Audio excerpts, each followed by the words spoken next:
What if the secret to facing life's greatest challenges wasn't found in self-help books or therapy, but has been sitting in the pages of comic books all along? When I was a kid, I didn't just read comics, I absorbed life lessons from them. Captain America and Daredevil weren't just fighting bad guys, they were teaching me about courage and justice. Batman wasn't just solving crimes, he was showing me the power of preparation and discipline. And Superman wasn't just flying, he was showing me how to stand tall for what's right. But here's what 10-year-old me didn't realize. These caped crusaders were channeling ancient wisdom that has sustained humanity for over 2,000 years, based on the 4 cardinal virtues of ancient Stoic philosophy: wisdom, courage, self-mastery, and justice. I thought I knew what it meant to be a hero when I was a kid, but I was wrong. Because the Joker, Kingpin, Lex Luthor, they're nothing compared to the villains that we face as adults. Anxiety, depression, self-doubt, despair.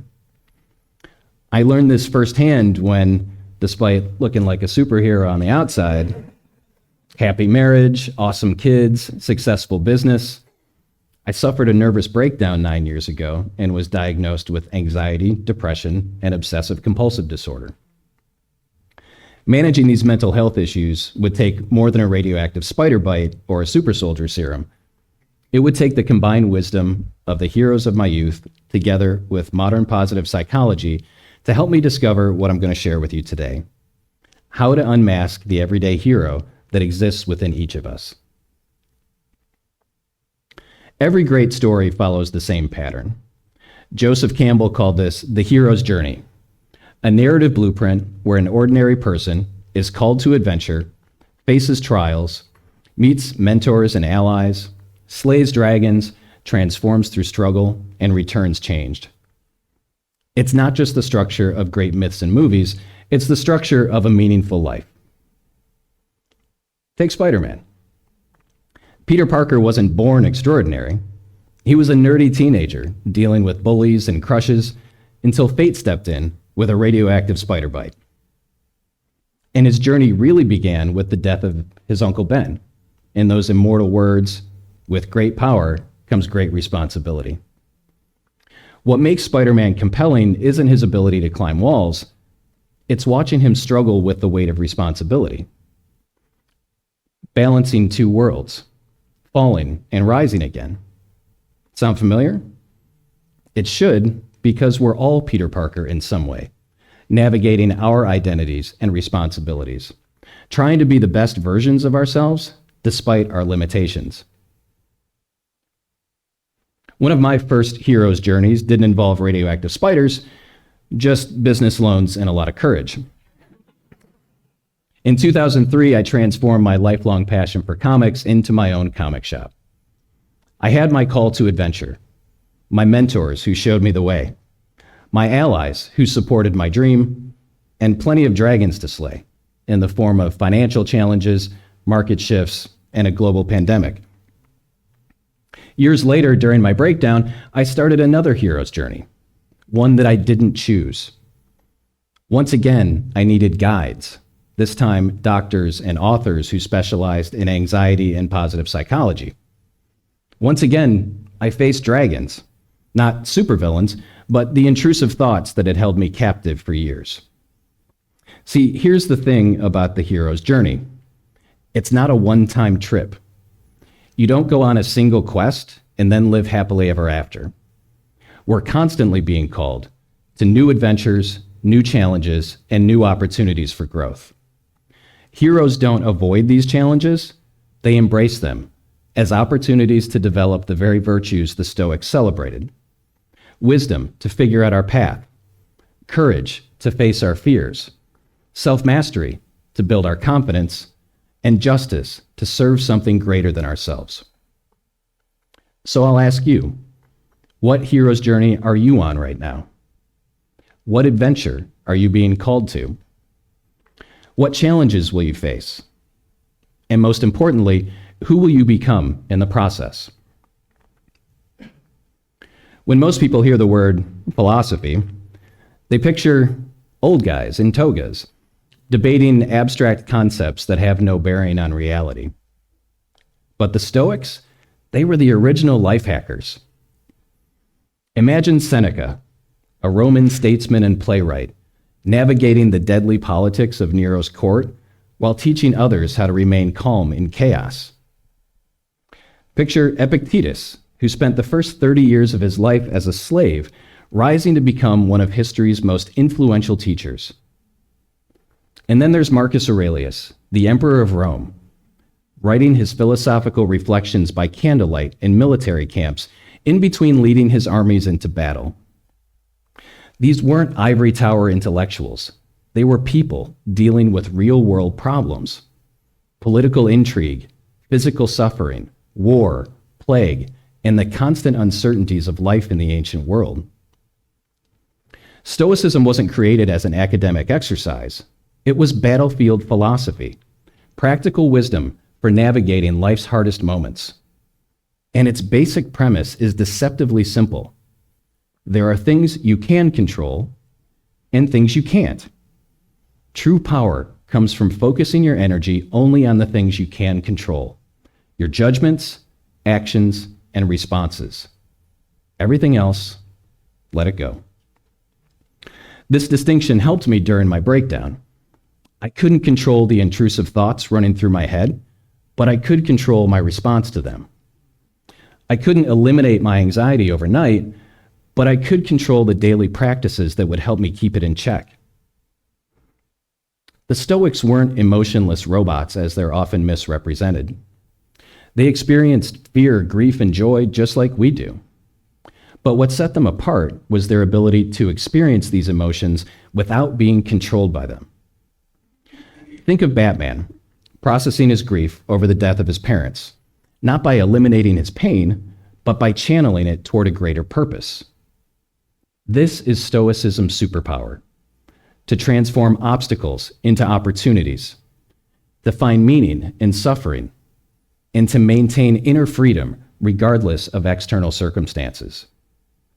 And in our world of endless notifications, outrage culture, and uncertainty about the future, what could be more relevant? When social media triggers your anxiety, Stoicism asks, is this within your control? When faced with a difficult decision, Stoicism provides a compass. Which action aligns with my values? And when life presents obstacles, Stoicism reminds us that these are opportunities to practice courage. The Stoics gave us more than philosophical theories. They gave us a practice, a daily discipline for becoming the heroes of our own stories. Do you know what the word hero actually means? It means protector, not someone with supernatural abilities or magic powers, but someone who shields others from harm. The Stoics had a powerful concept for this protective role. They called it arete. While often translated simply as virtue or excellence, arete has a deeper meaning: to show up as the best version of yourself, moment to moment, in service to something bigger than yourself. And that's exactly what our modern superheroes do, issue after issue. The Stoics organized arete around the 4 cardinal virtues. Let's see how our modern comic book heroes embody these ancient ideals. Wisdom, the ability to see reality clearly and make good judgments. Spider-Man embodies this virtue through his classic mantra: with great power comes great responsibility. This mirrors Marcus Aurelius, who wrote, "You were made by nature for the purpose of working with others." Both recognize that our gifts are not for personal glory, but for serving the greater good. When I feel anxious, wisdom comes in recognizing which thoughts are distortions and which are reality. Like Peter Parker choosing to rescue civilians even when it means missing job interviews, wisdom often means sacrificing immediate desires for what truly matters. Courage, not the absence of fear, but action despite fear. As I mentioned earlier, the Stoics weren't emotionless. They weren't the Vulcans of ancient Rome. They felt everything that we feel. They just weren't controlled by their feelings. Daredevil, the man without fear, is actually misnamed. Matt Murdock feels plenty of fear, whether confronting crime bosses or his own personal demons. What makes him a hero is that he acts anyway. His blindness becomes a metaphor for all of us, moving forward with courage even when we can't see what's ahead. During my breakdown, courage wasn't about eliminating fear. It was about taking the next small step while terrified, asking for help, sharing my struggles, eventually standing on stages like this one. Self-mastery, the discipline of mastering yourself. Batman embodies self-mastery in its fullest form. His rigorous training regimen and preparation are the habits and routines that support his goals. His ability to remain calm in chaos is about choosing his response to external events. And his willingness to form partnerships despite his loner tendencies is about pushing beyond his comfort zone into growth. In my recovery, self-mastery means consistent daily practices, responding thoughtfully to triggers rather than reacting to them, and pushing beyond my comfort zone to help others with similar struggles. While wisdom guides our choices, courage faces our fears, and self-mastery builds our confidence, justice is about how we show up for others with compassion. No hero does this better than Wonder Woman. Diana offers even her enemies compassion, choosing diplomatic resolution before combat. Her love for humanity drives her to serve as a bridge between worlds, even when disappointed by those she protects. When I first began sharing my mental health journey publicly, I discovered the healing power of service. In helping others with similar struggles, my own pain found purpose. And here's the revelation that changed everything for me. The hero's secret weapon isn't super strength or magic powers, it's love. Hollywood has taught us that heroism is about that one grand gesture, the final battle, the ultimate sacrifice, the perfect one-liner as you save the day. But real heroism, it's about Tuesday afternoons, Wednesday mornings, the small choices we make when no one's watching. When I was at my lowest point, I didn't need one grand gesture to save me. I needed sustainable daily practices to gradually rebuild my strength. Just like a superhero trains consistently, not just when the villain appears. The ancient Stoics understood this. They didn't just philosophize about virtue. They gave us practical exercises to develop these qualities day by day. And that's what I want to leave you with today. 4 simple daily practices, one for each virtue, that can help you become the hero of your own story. For wisdom, ask what's in your control. Before reacting to the next problem, ask yourself this question. If it's in your control, then take action. If it's not, let it go. This distinction has saved me countless hours of unnecessary suffering and allowed me to focus on what truly matters. For courage, do something brave. In other words, get comfortable being uncomfortable. Fear is the villain that keeps us small. Each day, look for opportunities to step outside of your comfort zone just a little bit. Speak up in that meeting. Start that project. Have the conversation you've been avoiding. Each small act of courage builds strength for the next. For self-mastery, win the first battle of the day. Self-mastery isn't built on grand gestures, but small victories. Start each day with one intentional act of self-mastery. Make your bed. Meditate for 1 minute. Choose a healthy breakfast. I start my day by writing 3 things I'm grateful for. This trains my brain to look for the good, even when things seem bad. Small wins turn into heroic habits. And for justice, lift someone up. Heroes don't just fight against villains, they fight for others. Each day, practice one act of kindness. Express a genuine compliment. Offer gratitude. Help without expecting anything in return. Heroism isn't about saving the world. It's about making a difference in one person's day. These practices aren't complicated, but they are transformative.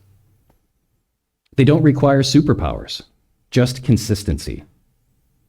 Each one takes just moments, but together they create a life of meaning and impact. I know, because they changed my life.